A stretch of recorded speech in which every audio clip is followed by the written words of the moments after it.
السلام علیکم ویورز، اس قسط کے آغاز میں جاندار صاحب سعادتین کوپیک کو کہتے ہیں کہ ایک وقت تھا میں نے اس کو ایک بہادر اور عقلمند سردار سمجھا تھا، میں نے اپنے بیٹے اورال کی بھی بات نہیں سنی۔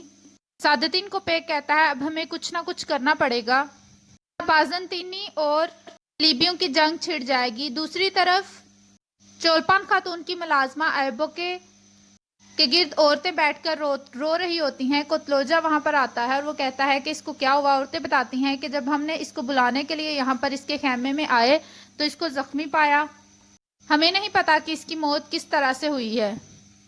دوسری طرف ارطغرل آرتوک صاحب کو ڈانٹ رہے ہوتے ہیں اور کہتے ہیں کہ یہ کس طرح کے اقدامات تھے ہمارے کہ ہمارے ہی سرائے میں ہمارے مہمان کو قتل کرنے کی کوشش کی گئی ہے۔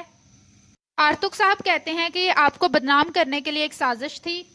ارطغرل کہتا ہے تو آپ نے ضروری اقدامات کیوں نہیں کیے؟ آرتوک صاحب کہتے ہیں کہ یہ ایک بازار ہے اور یہاں پر ہر قسم کے لوگ آتے ہیں۔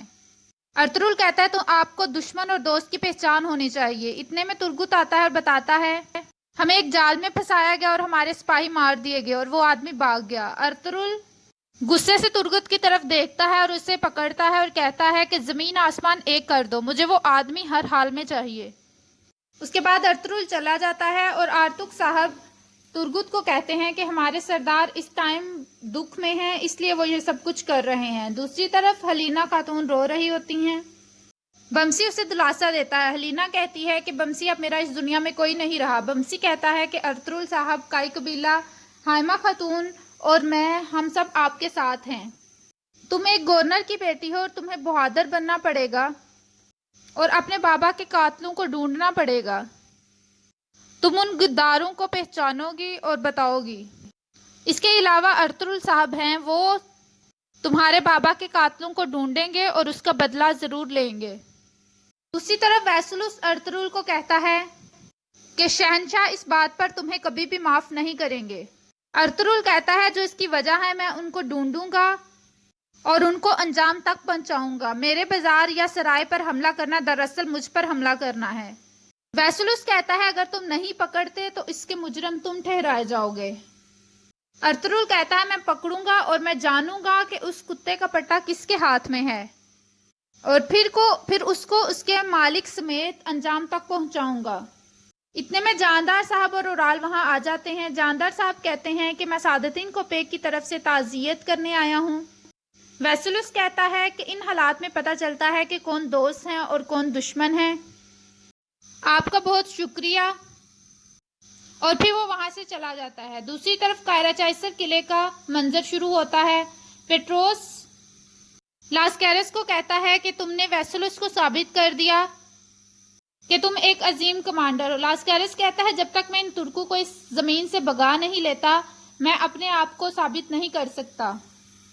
پیٹروس کہتا ہے اب تم ایک تاجر کا روپ دھار کر جاودار قبیلے میں جاؤ گے اور اورال کی لالچ کو اور بڑھاوا دو گے۔ اس کے بعد سرائے میں جاندار صاحب ارطغرل کو کہہ رہے ہوتے ہیں کہ آپ مصیبتوں کی انتہا کو پہنچ چکے ہیں۔ ارطغرل کہتا ہے جو ہمیں ان زمینوں پر نہیں چاہتے وہ ہم پر چڑھائی کرتے ہیں، ہم نے ضرور کسی کی دم پر پاؤں رکھ دیا ہے۔ جاندار صاحب کہتے ہیں آپ نے جو جداگانہ کارروائیاں کی ہیں اس کی وجہ سے آپ نے تمام ترک قبائل کو مشکل میں ڈال دیا ہے۔ ہم نے آپ کا ساتھ دینا چاہا لیکن آپ نے ہماری آفر کو بھی قبول نہیں کیا۔ اکیلے اقتدار کے لالچ نے آپ کو اندھا کر دیا ہے۔ ارطغرل کہتا ہے میں ظالموں کو اب ان کا دوسرے لوگوں پر ظلم ڈھانے نہیں دوں گا۔ اورال کہتا ہے آپ سردار اعلیٰ سے اس وقت بات کر رہے ہیں جس کو سعادتین کوپیک نے منتخب کیا ہے۔ دوسری طرف آلیار اور کوتلوجا آئیبیک کے خاتون کو دیکھ رہے ہوتے ہیں۔ آلیار کہتا ہے نہ ہی اس کے کہیں پہ خون ہے، نہ ہی زہر دینے کی وجہ سے مری ہے، البتہ اس کے گلے کی ہڈی ٹوٹی ہوئی ہے۔ کسی حادثے کی وجہ سے نہیں مری بلکہ اس کو مارا گیا ہے۔ چولپان خاتون کہتی ہے کہ آلیار تم ایک غیر عورت کے خیمے میں کیا کر رہے ہو؟ آلیار کہتا ہے کہ میں اس کی موت کی وجہ جان رہا تھا۔ اس کے بعد وہ وہاں سے چلا جاتا ہے۔ چولپان خاتون وہاں ہی رہتی ہے۔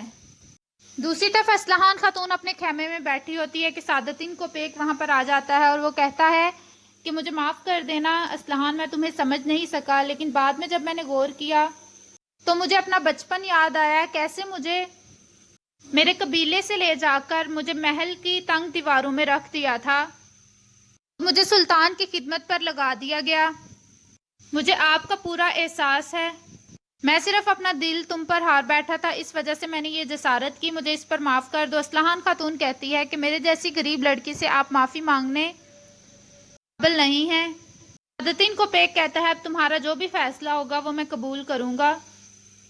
دوسری طرف سرائے میں ارطغرل اپنے تمام سپاہیوں کو اکٹھا کر کر ان کو کہہ رہا ہوتا ہے کہ یہاں پر جو بھی ہوا ہے وہ سب ہماری لاپرواہی کا نتیجہ ہے۔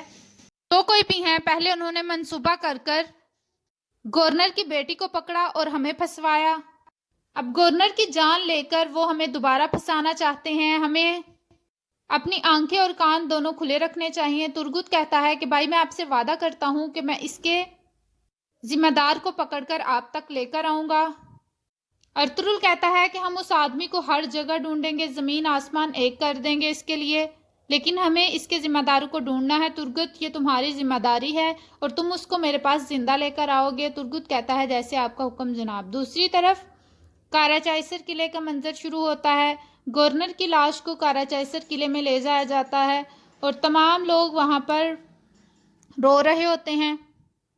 ویسلوس لوگوں کو بتاتا ہے کہ ہمارے گورنر ایک عظیم انسان تھے اور آپ اپنے بچوں کو بتائیں گے کہ کس طرح انہوں نے بازنطینی سرحدوں پر اپنا انصاف قائم کرنے کے لیے اپنی جان دے دی۔ ہلینا وہاں پر رو رہی ہوتی ہے۔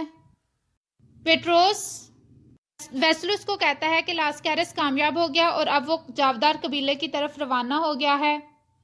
دوسری طرف ترگت، بمسی اور عبد الرحمن اس کو ڈھونڈنے کی کوششوں میں ہوتے ہیں۔ وہ اس جگہ جاتے ہیں جہاں پر ان پہ گات لگا کر حملہ ہوا تھا۔ اتنے میں ایک آدمی نظر آتا ہے، بمسی کہتا ہے کہ یہ وہی آدمی ہے، چلیں بھائی ہم اس کو پکڑتے ہیں۔ ترگت کہتا ہے کہ نہیں، ہم اس کو پکڑیں گے نہیں بلکہ اس کو جانے دیتے ہیں، دیکھتے ہیں کہ اس کا پٹا کس کے ہاتھ میں ہے۔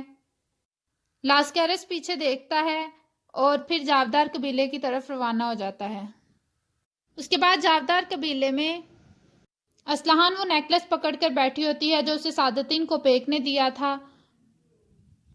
وہ سوچتی ہے کہ اس نے ارطغرل کی طرف سے آنے والے خیال کو اللہ تعالیٰ کی طرف سے پیار کا تحفہ سمجھا، لیکن ایسا نہیں ہے۔ ارطغرل اور اس کے قبیلے نے اسے بہت سی مصیبتوں سے دوچار کیا اور وہ سوچتی ہے کہ اس کو اب مضبوط بننا ہے، اسے ظاہر نہیں کرنا کہ وہ دکھی ہے۔ دوسری طرف سعادتین کو پیک کہتا ہے کہ ارطغرل کی بے وقوفیوں سے میں تنگ آ چکا ہوں۔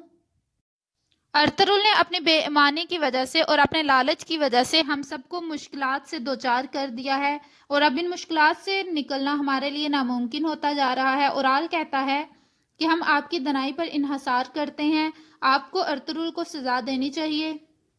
یار کہتا ہے کہ آپ تو اس طرح بات کر رہے ہیں جیسے گورنر کو ارطغرل نے مارا ہے۔ جاندار صاحب کہتے ہیں تم کس طرح بات کر رہے ہو، تمہیں بات کرنے کی تمیز نہیں ہے۔ سعادتین کو پیک کہتا ہے کہ یہ ارطغرل کے لالچ کو نہیں سمجھتا، لیکن میں اس کو اچھی طرح سے جانتا ہوں۔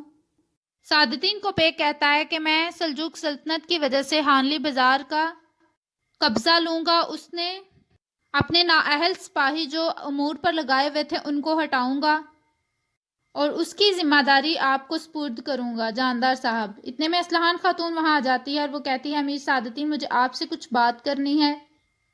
اسلحان خاتون کہتی ہیں کہ میں مزید وقت مانگنے پر آپ سے معافی چاہتی ہوں، میں نے آپ کی پیشکش پر غور کیا ہے، میرے بابا نے مجھے ایک بہادر خاتون کی طرح پالا ہے، مختصر یہ کہ مجھے آپ کی پیشکش قبول ہے اور میں آپ کے ساتھ سب سے زیادہ وفادار رہوں گی اور میں آپ کے راستے پر اپنی زندگی وقف کر دوں گی۔ آلیار کہتا ہے اسلحان کیا یہ تم نے سوچ سمجھ کے کیا ہے؟ اسلحان کہتی ہے جی۔ دوسری طرف ترگت، بمسی اور باقی سپاہی لاسکیرس کے پیچھے ہوتے ہیں، وہ دیکھتے ہیں کہ وہ جاودار قبیلے کی طرف جا رہا ہوتا ہے۔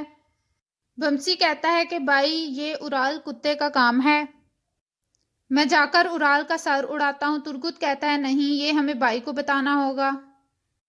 اس کے بعد جاودار قبیلے میں سعادتین کو پیک کہتا ہے کہ یہ شادی ہمارے لیے خوشحالی لے کر آئے گی۔ اورال کہتا ہے اب جب کہ ریاست کی نظر ہم پر ہے تو ہم اس شادی کی وجہ سے مزید مضبوط ہو جائیں گے۔ سعادتین کہتا ہے بالکل، ریاست ہمیشہ جاودار قبیلے کے ساتھ رہے گی۔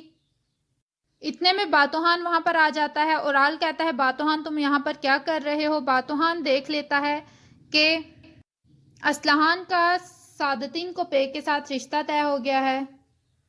چونکہ اورال نے اسلحان کا ہاتھ اس کو دینے کا فیصلہ کیا تھا، اس لیے وہ انتہائی افسردہ حالت میں وہاں پر دیکھتا رہ جاتا ہے۔ اسلحان اپنے والد کے گلے مل کر رو رہی ہوتی ہے۔ باتوحان اورال کو بتاتا ہے کہ قسطنطینیہ سے ایک تاجر آیا ہے۔ اورال کہتا ہے میں بعد میں آتا ہوں۔ اس کے بعد سعادتین کوپیک کہتے ہیں کہ ہانلی بازار پر قبضہ کرنے کے بعد ہم اس شادی پر عمل درآمد کریں گے، اور یہاں پر ہی اس قسط کا اختتام ہو جاتا ہے۔ ویڈیو پسند آئے تو لائک کریے گا، کمنٹ کر کے بتائیے گا کیسی لگی ایپیسوڈ۔ ہمارا چینل سبسکرائب کریے گا۔ تھینک یو، اللہ حافظ۔